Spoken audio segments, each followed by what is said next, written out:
신율의 뉴스 정면 승부 2부 시작합니다. 오늘 2부와 3부에서는 여의도 정면 승부로요.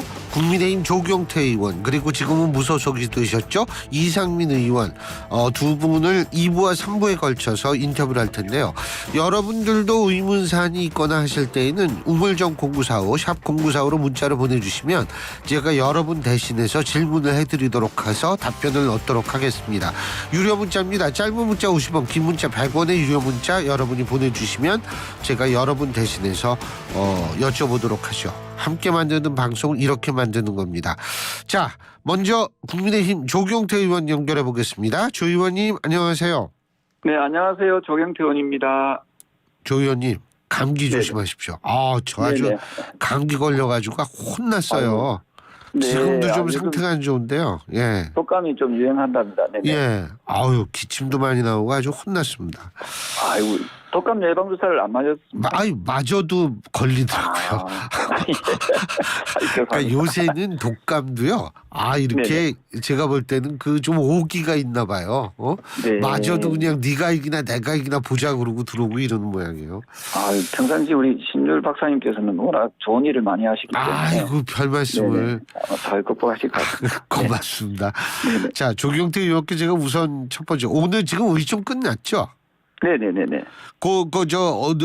어떻게 결론 났습니까? 비대위원장이? 오늘은 누굴 하자는 그 결론보다도 당협 위원장님들과 그 국회의원님들의 어떤 의견을 듣는 시간이었거든요. 네. 그래서 많은 분들이 자신의 생각들을 나가서 이제 발언하고 또 그것을 이제 현재 지도부는 그에 대해서 이제 메모하고 또 이렇게 하는 공론화되는 그런 과정에 있다고 보시면 되겠습니다. 예. 그래서 그 당협위원장분들 이제 주로 원외 당협위원장도 계시고 그럴 텐데 대충 네. 의견이 어느 쪽으로 모아졌습니까?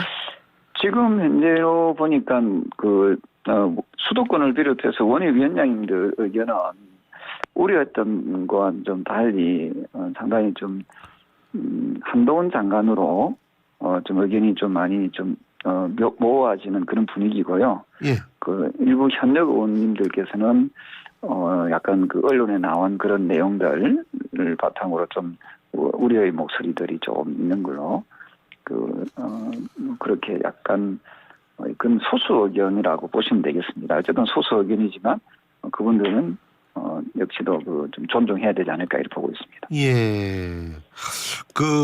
지금 한동훈 장관 그 주장하는 측은 지금 조경태 의원님께서는 어느 쪽이세요?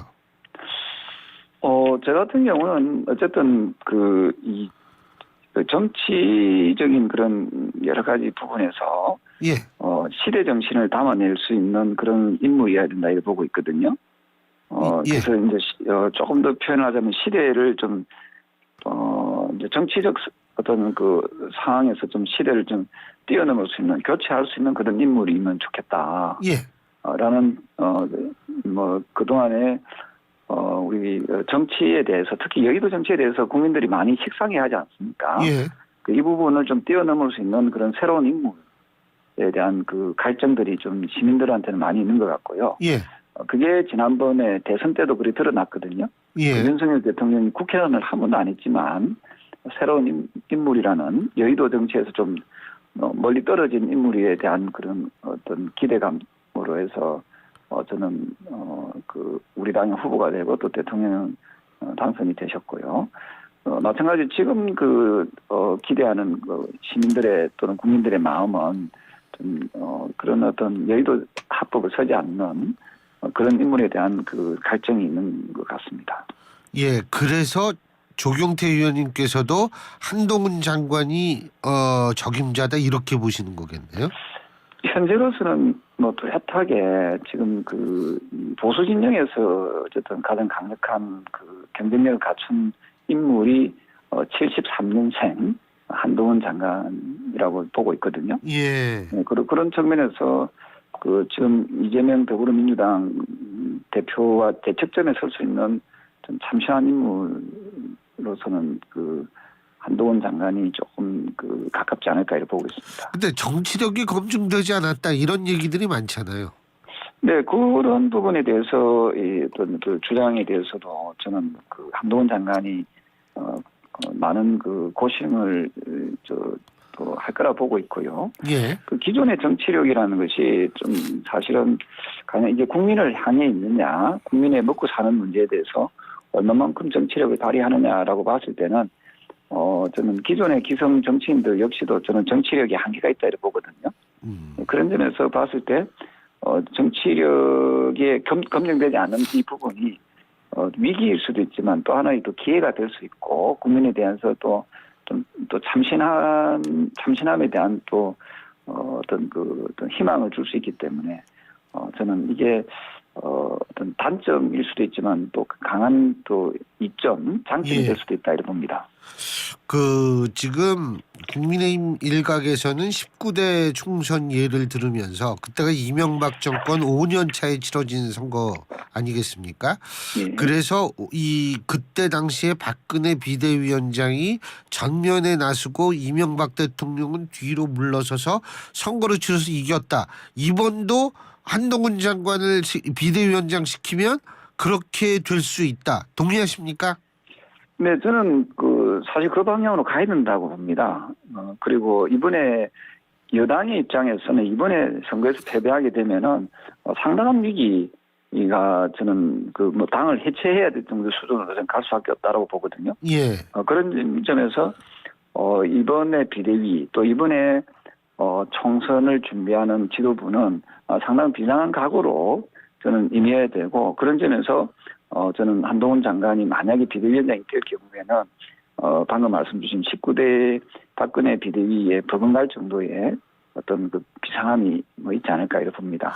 그러려면은 윤석열 대통령이 뒤로 좀 물러나주고 그리고 한동훈 장관이 또 윤석열 대통령 비판은 할 건 하면서 거리를 유지하고 자기 목소리를 낼 수 있는 환경이 돼야 되는데 그런 환경 조성이 가능하다 이렇게 판단하십니까, 조경태 의원님? 네, 저는 그 부분의 바로메터가 바로 이제 김건희 그 여사에 대한 특검법이 지금 올라오지 않았습니까? 예. 이 부분이 아마 큰 어떤 과제고 또 숙제라고 봅니다. 이 부분에 대해서 한동훈 장관이 과연 어떻게 해법을 내놓을지에 대한 국민적 관심도 매우 높아질 거고요.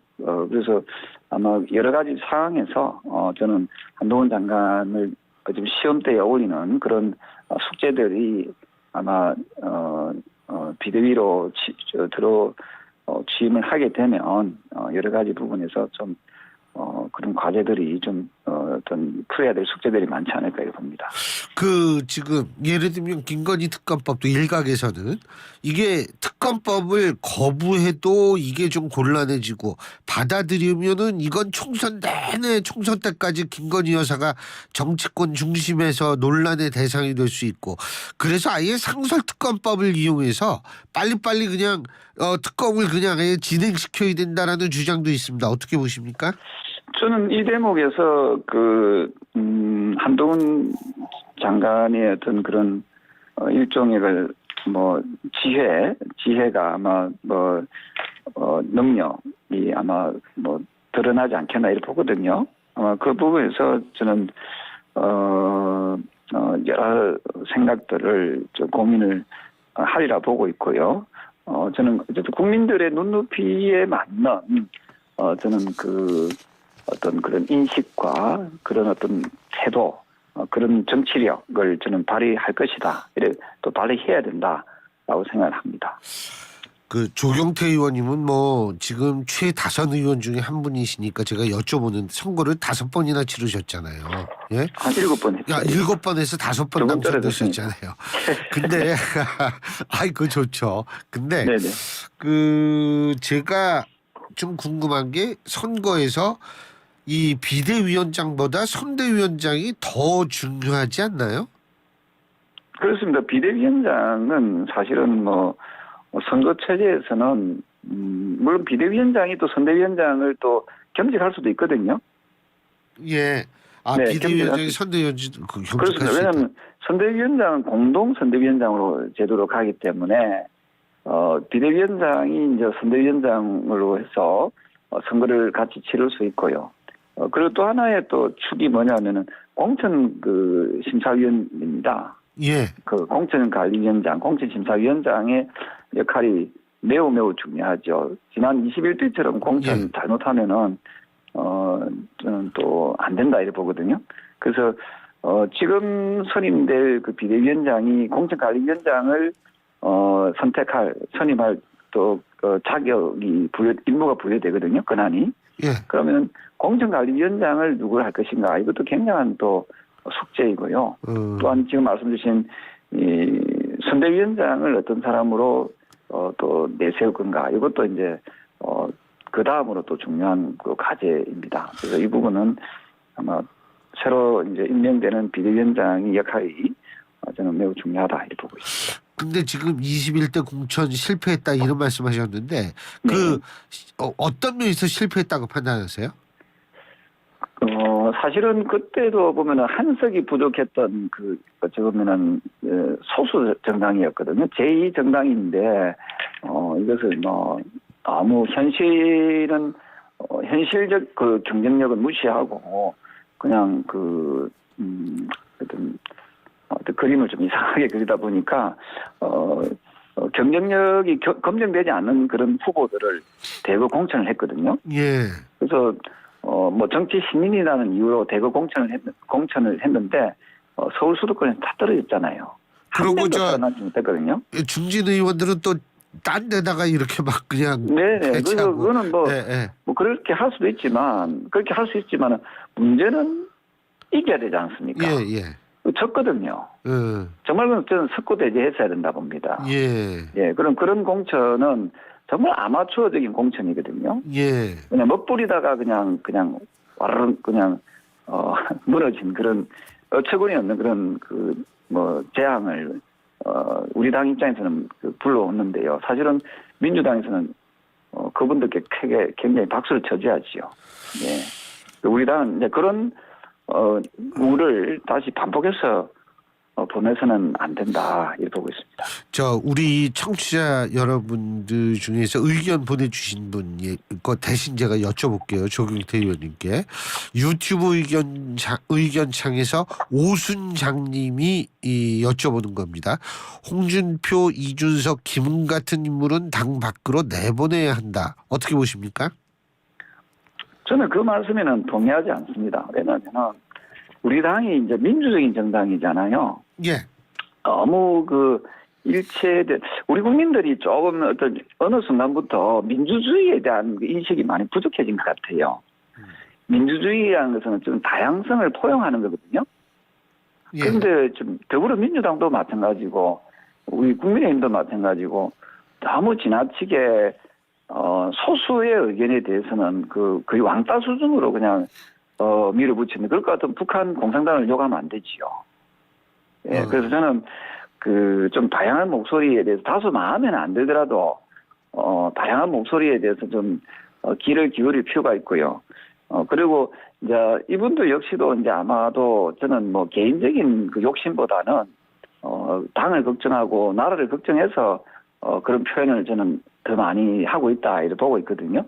서로가 조금씩 절제된 언어, 절제된 말로서 존중을 좀 한다면은 좋겠다는 말씀드리고요. 그리고 분열은 곧 이제 멸망으로 이어지거든요. 그 분열되지 않도록 가능하면 통합의 리더십이 서로가 좀 발휘됐으면 좋겠다 이 말씀드립니다. 이준석 대표가 신당 창당한 그거 가능성 분열 말씀하시니까 갑자기 생각나는데 어떻게 커지고 있다고 보십니까? 현재까지는 27일 날 아마 D-Day로 잡은 것 같은데요. 예. 저는 가능하면은 우리 이쪽 진영이 전 분열되지 않도록 하는 게 대단히 중요하다고 보고 있고요. 그 목도 저는 국민의힘이 가지고 있다 보거든요. 예. 국민의힘이 조금 더 포용할 수 있는 모습, 포용하는 정책들을 조금 더 펼쳐 나갈 필요가 있지 않을까. 제가 요 관련돼서 한 가지 더 여쭤보는 게 김기현 전 대표가 SNS를 통해서 당대표 사퇴 의사를 표하기 전에 이준석 전 대표를 만나고 나경원 전 원내대표를 만나고 뭐 이런 얘기가 보도가 되고 있는데 그 이유가 뭘까요? 그러니까 본인의 어떤 그 진로에 대해서 주변에 조금 뭐 의견을 좀 물어보고 본인의 어떤 입장을 좀 이렇게 좀 정리하고 싶었던 거 아닌가. 뭐 혼자서 결정하기 좀 어려운 그런 상황에 대해서 주변의 어떤 생각들을 좀 들어보려고 아마 여러 분들한테 전화를 한 걸로 그렇게 알고 있습니다. 그러니까 그때 이미 저걸 결심을 했다 이렇게 보시는 건가요? 저는 뭐 최종적으로 결심하기 전에 예. 그런 분들의 어떤 의견을 저는 좀 듣고자 하지 않았을까 이런 생각을 하거든요. 예, 그렇군요. 그리고 또 한 가지 그 유튜브 의견창에 박준희 님이 의견 내신 건데요. 김포 편입권은 어떻게 되어가는지 이거 여쭤봐 주셨습니다. 김포 편입권에 대해서는 지금 이제 우리가 법안을 발의를 해놓은 상태에 있거든요. 예. 그리고 김포가 지금 선관위에다가 주민투표를 좀 할 수 있도록 아마 그런 요청을 좀 하고 있는 걸로 알고 있거든요. 예. 그래서 이게 아마 이거는 선거가 끝나더라도 저는 계속해서 김포 시민들은 그런 어떤 움직임 요청을 좀 할 거라 보고 있고요. 예. 다만 이제 야당에서 아마 청취자 여러분께서도 꼭 기억을 좀 해주셨으면 하는 바람입니다만은 야당에서 이런 어떤 안에 대해서 좀 더 어떤 정쟁화 시키지 말고 과연 김포 시민들은 왜 서울 편입에 대해서 고민을 하고 있는지에 대해서 조금 더 좀 여론을 좀 들어봤으면 좋겠다 이런 생각이고요. 예. 그리고 내일은 저희들이 부산 경남 통합 또는 이제 지방 도시의 강력 도시들의 그 통폐합을 할 경우에 메가시티에 대한 지원을 위한 특별 법안도 저희들 발의할 예정에 있거든요. 그래서 지방 도시들의 어떤 자족 능력을 좀 대폭 좀 키우고 넓히는 그런 법안도 준비가 되어 있거든요. 그래서 예. 지금은 청취자 여러분들께서는 어떻게 보실지 모르겠지만 행정의 어떤 개혁을 통해서 좀 더 효과적이고 효율적인 그런 국가 운영, 행정 체계를 좀 만드는 거 지금 선진국은 그렇게 하고 있거든요. 그래서 예. 우리나라도 이제 조선시대의 어떤 도 개념에서 좀 벗어나서 21세기에 맞는 행정체계 개편이 좀 필요한 시점이 아닌가 보고 있습니다. 예. 아니 근데 그 주민투표는 언제 해요? 지금 김포에서는 좀 2월 달에 좀 하기를 바라고 있더라고요. 예. 그래서 좀 오늘 우리가 6차 회의를 했었습니다. 6차 회의에서도 좀 행안부에다가 그런 어떤 안을 좀 건의를 좀 김포에 어떤 계시는 분들이 좀 했거든요. 그래서 이 부분에 대해서 아마 좀 논의가 정부하고 논의가 되지 않겠나 이렇게 보고 있습니다. 예. 자, 다시 아까 얘기로 돌아가서 지금 뭐 중진 문제도 나오긴 나옵니다만 지금 사실 중진보다 더 좀 문제다라고 얘기가 나오는 것이 소위 말하는 이 윤석열 친윤 초선 의원들 이 윤초선이라고 얘기를 하더라고요. 근데 이 윤초선 문제는 어떻게 해결해야 된다고 보십니까? 글쎄요, 그냥 정치를 잘 모르면 좀 배우려고 해야 될 텐데. 예. 어느 순간부터 초선 의원들이 더불어민주당도 마찬가지잖아요. 예. 초선 의원들이 배울 생각은 안 하고 정쟁의 중심에 서 있는 듯한 느낌을 받았습니다. 그럼 참 조금 정치 수준이 이제 팍 떨어지게 되지요. 아무래도 어떤 권력에 물론 그렇지 않겠지만 권력에 아첨이나 아부하려고 하는 그런 정치 세력은 없겠지만 있다면 그는 아주 지금 이 정치의 어떤 발전에 좀 걸림돌이 되지 않겠습니까? 예. 그런 의미에서 조금은 한국 정치가 좀 더 좋은 방향으로 발전할 수 있도록 해야 되고요. 또한 우리가 현 정부 우리가 여당이지 않습니까? 예. 여당이 다 잘하지는 않을 거잖아요. 예, 그렇죠. 그러면 못하는 부분이 있으면은 오히려 초재선들이 좀 더 좀 나서서 좀 해초리도 좀 들고 해야 되는데 요즘에는 그런 그 결기라든지 그런 신선도가 좀 많이 떨어진 상황입니다. 예. 옛날에 저희들 초재선 때는 상당했거든요. 예. 그 정치 개혁 그룹들도 만들어서 목소리도 내고 했는데 요즘에는 약간 그런 부분이 좀 퇴색된 듯한 느낌이 들어서 내년에 공천할 때는 조금은 그런 부분까지도 감안해야 되지 않을까 봅니다. 그러니까 중진만 문제가 아니라 초선들도 사실은 좀 문제가 있으면은 공천 때 그런 것들을 고려해야 된다 이런 말씀이시네요. 예, 초선 의원들의 네. 어떤 그런 부분들도 저는 뭐 그 잘하는 초선들도 많이 계시거든요.